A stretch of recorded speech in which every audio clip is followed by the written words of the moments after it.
قل هذه سبيلي أدعو إلى الله على بصيرة أنا ومن اتبعني وسبحان الله وما أنا من المشركين. Why did he say اعلم رحمك الله? This was a trend used by wise, knowledgeable ulama. They used these kind of sayings. He made dua for one who is learning and listening to him. He's making dua for one who might read his book in the future.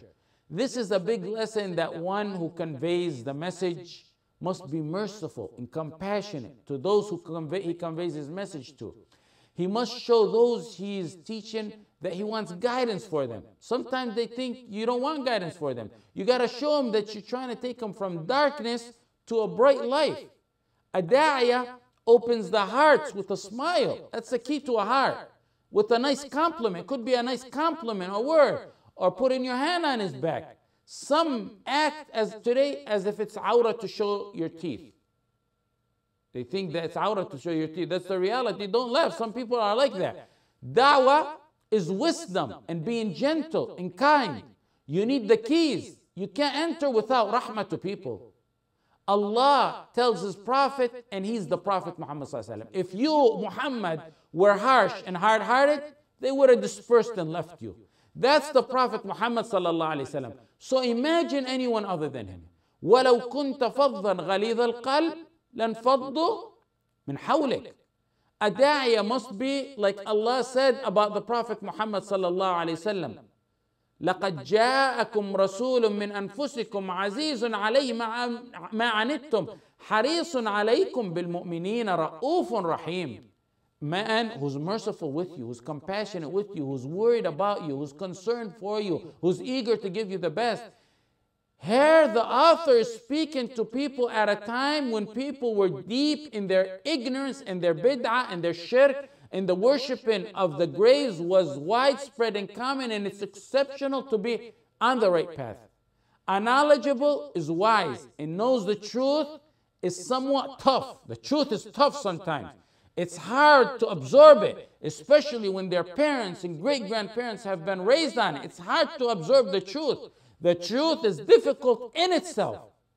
As a da'iyah with wisdom, you don't combine a tough attitude with a tough da'wah.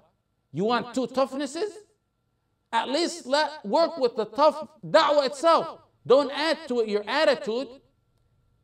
Some learn a couple hadith, wear a snot on their face, and run around declaring people kuffar and khawarij and everything you can think of. In Tariq Baghdad, Hussein al-Karabisi was a philosophist mubtadi', or one who resorted to mental rationalization. Al-Shafi'i went to visit Baghdad. Al-Karabisi heard about him. People are going all over to visit him. Al-Karabisi told his friends, let's go visit Al-Shafi'i. He's a philosophist. You know, they're eloquent when they talk because they have no knowledge of Quran Hadith. They use their talk. So he said, let's go visit Shafi'i and make fun of him. Everyone's gathered there, so Al-Karabisi goes there, and with his outspoken way of asking questions, they ask Shafi'i. Shafi'i knows what they're doing, knows people are there. He could have kicked them out. He could have told a couple of his students, take them out of here. He could have incited the people to take them out, but he stood silent, he stood patient, and began to answer them with Quran after hadith, after sayings of the, until he mesmerized them with his knowledge and his manners. You know what they said, the philosophers and these mubtadi' and those who resorted to mental rationalization? They said, we left our bid'ah and followed the Shafi'i. They went to make fun of him. He could have done anything he wanted, but he was patient. Allah guided with him some big imams of his time. You see what it does? He had the key to the heart. He had wisdom in conveying the message. That's why the verses I said, وَلُوطًا آتَيْنَا حُكْمًا وَعِلْمًا وَلَمَّا بَلَغَ أَشُدَّهُ وَاسْتَوَى آتَيْنَا حُكْمًا. Wisdom is just as essential as knowledge, and that's what he says is here. Rahimakallah is part of the wisdom of Muhammad bin Abdul Wahhab. That's how you capture the hearts and the minds. Rahimakallah, even if you disagree with them and they're Muslim, Rahimakallah, take this. Humble yourself, lower your wing to them. You know who is saying Rahimakallah? The man who for over 200 years is still till today for over 200 years being bad-mouthed. The dust of the attacks from the storm of reviving the Quran and the Sunnah of his time, Muhammad ibn Abdul Wahhab, the dust it generated hasn't settled till today. People still accuse him and talk about him. Having said that, can you just imagine with me what the attacks were like to him when he was in his peak? If it's still going on till today? Yet with all that going on, he uses rahimakallah, where his opponents are going to be reading his leaflets and letters that he's going to pass out. A da'iyah needs to have a smile on his face with the proper manners, and he needs to be pleasant and delight for people to approach and communicate. That's the true da'iyah, and that's a characteristic of a successful da'iyah. I'lam rahimakallah. A smile might open many hearts to your message. Rahimakallah. Rahimakallah, I'm concerned about you. I want you to learn this. In Sahih Muslim, لا تحقرن من المعروف شيئا ولو أن تلقى أخاك بوجه طلق. Don't minimize the reward of anything, even if it's merely to greet your brother with a smile. Even if it's to smile in your brother's face. Jarir ibn Abdullah said in Sahih al-Bukhari and Muslim, the Prophet sallallahu alaihi wasallam never seen me but smiled in my face. وَلَا رَآنِي إِلَّا تَبَسَّمَ فِي وَجْهِ.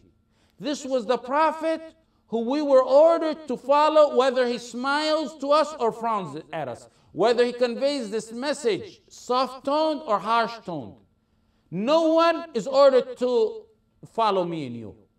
So convey the message in wisdom and good manners, in a pleasant and delayed way. اعلم رحمك الله.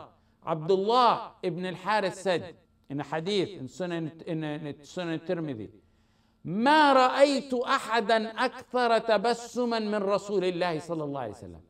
The companion saying, I never seen anyone smile more than the Prophet Muhammad صلى الله عليه وسلم. Can you imagine that? A brother greets a brother with a smile. A sister greets her sister with a smile, or a kind word, or a pat on the back, or an embrace. A key to open the heart. A true smile. A quick smile that slowly fades. Not those fake ones that come slowly and vanish real fast. Those are the fake ones. A sign and a characteristic of a munafiq is a sharp tongue with a frown to the believers, and the opposite to the non-believers. سَلَقُوكُمْ بِأَلْسِنَةٍ حِدَادٍ أَشِحَّةً عَلَى الْخَيْرِ. They sharpen their tongues and yield them on you. أَشِدَّاءُ عَلَى الْكُفَّارِ رُحَمَاءُ بَيْنَهُم. The opposite of that is a trait of the munafiqeen. A da'iyah is a doctor. He deals with the hearts and souls spiritually, not physically.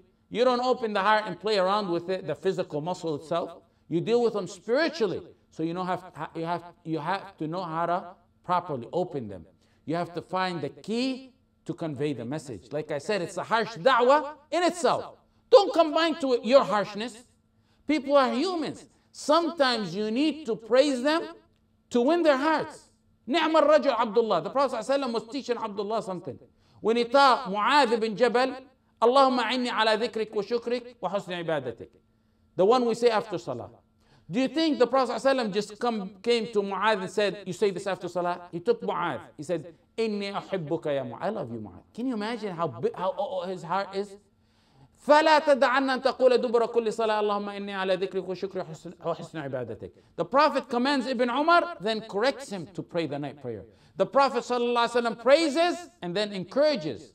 That's the path of the wise and righteous and successful dua. Let us stop here. This went on a little bit too long. Inshallah, next week we will start with the 4 matters, and the pace will be a little bit faster. We went overboard, so we don't really have time for questions. Jazakumullah khair. May Allah benefit us and you from that what was learned and taught. وصلى الله على سيدنا محمد وعلى آله وصحبه وسلم.